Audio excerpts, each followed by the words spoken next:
ನಮಸ್ಕಾರ, ನೀವು ನೋಡ್ತಾ ಇದ್ದೀರಾ ನ್ಯೂಸ್ ಫಸ್ಟ್ ಲೈವ್. ಏನ್ ಸಮಾಚಾರಕ್ಕೆ ಸ್ವಾಗತ. ನಾನು ಮಧುಸೂದನ್. ಮೊದಲಿಗೆ ಹೆಡ್ಲೈನ್ಸ್.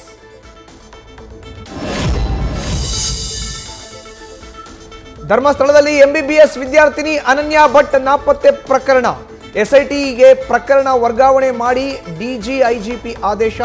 ಎಸ್ಐಟಿ ತನಿಖೆಯಿಂದ ಬಯಲಾಗುತ್ತಾ ಅನನ್ಯಾ ಭಟ್ ರಹಸ್ಯ.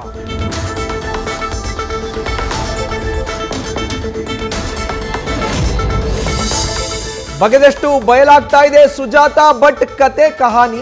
ವಾಸಂತಿಯ ಫೋಟೋ ಅಲ್ಲ, ಅದು ನನ್ನ ಮಗಳದ್ದೇ ಫೋಟೋ. ಭೂಮಿ ಮೇಲೆ ಒಬ್ಬರಂತೆ 7 ಜನ ಇರ್ತಾರೆಂದು ಸುಜಾತಾ ಭಟ್ ಸಮರ್ಥನೆ.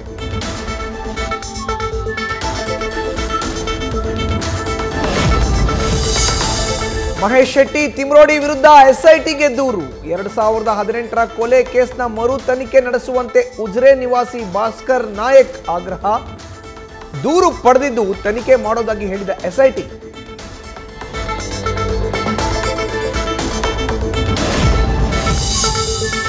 ಬೆಳ್ತಂಗಡಿ ಬೆನಕ ಆಸ್ಪತ್ರೆ ಎದುರು ಅಕ್ರಮ ಕೂಟ ಆರೋಪ. ಪೊಲೀಸರ ನೋಟಿಸ್ ಬೆನ್ನಲ್ಲೇ ವಿಚಾರಣೆಗೆ ಹಾಜರಾದ ತಿಮ್ರೋಡಿ. ವಿಚಾರಣೆ ಹಾಜರಾಗದಿದ್ರೆ ಬಂಧನದ ಎಚ್ಚರಿಕೆ ನೀಡಿದ ಪೊಲೀಸರು.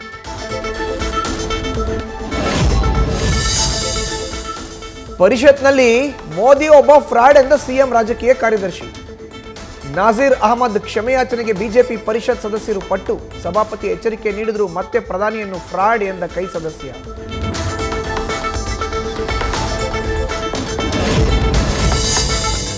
ಮತಗಳ್ಳತನ ಆರೋಪ ವಿರುದ್ಧ ಬಿಜೆಪಿ ವಿರುದ್ಧ ಬೀದಿಗಿಳಿದ ಯುವ ಕಾಂಗ್ರೆಸ್. ಗುಡಿಬಂಡೆ ಪಟ್ಟಣದ ಅಂಬೇಡ್ಕರ್ ವೃತ್ತದಲ್ಲಿ ಪ್ರತಿಭಟನೆ. ಮತಗಳ್ಳತನ ಪೋಸ್ಟರ್ಗಳನ್ನ ಗೋಡೆಗಳಿಗೆ ಅಂಟಿಸಿ ಆಕ್ರೋಶ.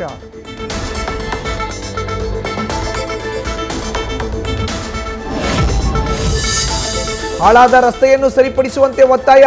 ಹಾವೇರಿಯಲ್ಲಿ ಸಾರ್ವಜನಿಕರಿಂದ ಬೃಹತ್ ಪ್ರತಿಭಟನೆ. ಪ್ರತಿಭಟನಾ ಸ್ಥಳಕ್ಕೆ ಅಬಕಾರಿ ಡಿಪೋ ಮ್ಯಾನೇಜರ್ ಭೇಟಿ. ರಸ್ತೆ ಸರಿಪಡಿಸುವುದಾಗಿ ಭರವಸೆ.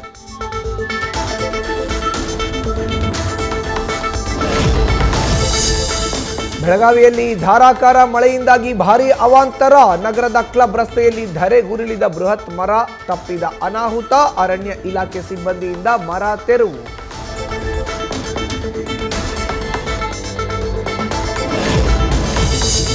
ಕೊಡಗು ಜಿಲ್ಲೆಯಲ್ಲಿ ಭಾರೀ ಮಳೆಗೆ ಕುಸಿದು ಬಿದ್ದ ಮನೆ. ಸುಂಟಿಕೊಪ್ಪಾದ ಮುದರಮ ಬಡಾವಣೆಯಲ್ಲಿ ಘಟನೆ. ಮನೆಯಲ್ಲಿದ್ದ 2 ಮಕ್ಕಳು ಹಾಗೂ ಮಹಿಳೆ ಸೇಫ್. ಸ್ಥಳಕ್ಕೆ ಕಂದಾಯ ಇಲಾಖೆ ಅಧಿಕಾರಿಗಳ ತಂಡ ಭೇಟಿ ಪರಿಶೀಲನೆ.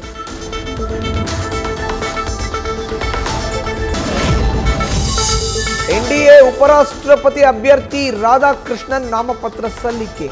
ಇಂದು ಇಂಡಿಯಾ ಕೂಟದ ಅಭ್ಯರ್ಥಿ ಸುದರ್ಶನ್ ರಿಂದ ನಾಮಪತ್ರ. ಕಳೆದ ರಾತ್ರಿ ಸುದರ್ಶನ್ ರೆಡ್ಡಿ ಜೊತೆ ಇಂಡಿಯಾ ಕೂಟ ಸದಸ್ಯರ ಚರ್ಚೆ. ಹಣವಿಟ್ಟು ಆಡುವ ಎಲ್ಲ ಆನ್ಲೈನ್ ಗೇಮ್ಗಳು ಇನ್ನು ಕಡ್ಡಾಯ ನಿಷೇಧ. ಲೋಕಸಭೆಯಲ್ಲಿ ಆನ್ಲೈನ್ ಗೇಮ್ ನಿಯಂತ್ರಣ ವಿಧೇಯಕ 2025 ಅಂಗೀಕಾರ. ನಿಯಮ ಉಲ್ಲಂಘಿಸಿದರೆ 3 ವರ್ಷ ಜೈಲು, 1 ಕೋಟಿ ರೂಪಾಯಿವರೆಗೆ ದಂಡ.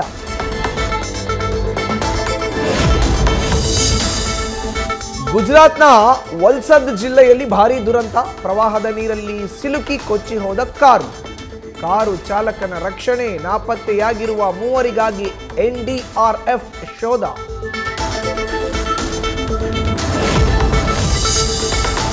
ದಕ್ಷಿಣ ದೆಹಲಿಯಲ್ಲಿ ಒಂದೇ ಕುಟುಂಬದ 3 ಹತ್ಯೆ. ಅಪ್ಪ ಅಮ್ಮ ಸೋದರನನ್ನ ಕೊಂದು ಯುವಕ ಪರಾರಿ. ಕಾಣೆಯಾಗಿರೋ ಸಿದ್ಧಾರ್ಥ್ಗಾಗಿ ಪೊಲೀಸರ ಹುಡುಕಾಟ.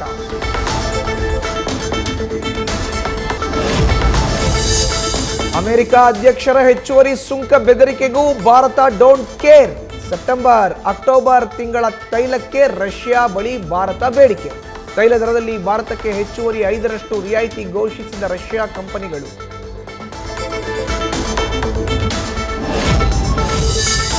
ಭಾರತ ಚೀನಾ ಗಡಿ ವ್ಯಾಪಾರ ಪುನರಾರಂಭವಾಗ್ತಾ ಇದ್ದಂತೆ ನೇಪಾಳ ತಗಾದೆ.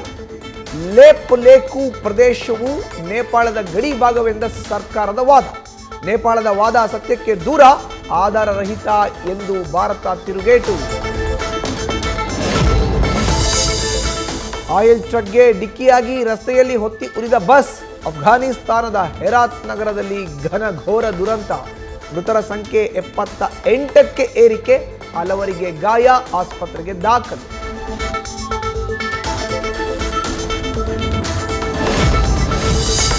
ಒಡಿಶಾದಲ್ಲಿ ಅಗ್ನಿ 5 ಬ್ಯಾಲಿಸ್ಟಿಕ್ ಕ್ಷಿಪಣಿ ಪರೀಕ್ಷೆ ಯಶಸ್ವಿ.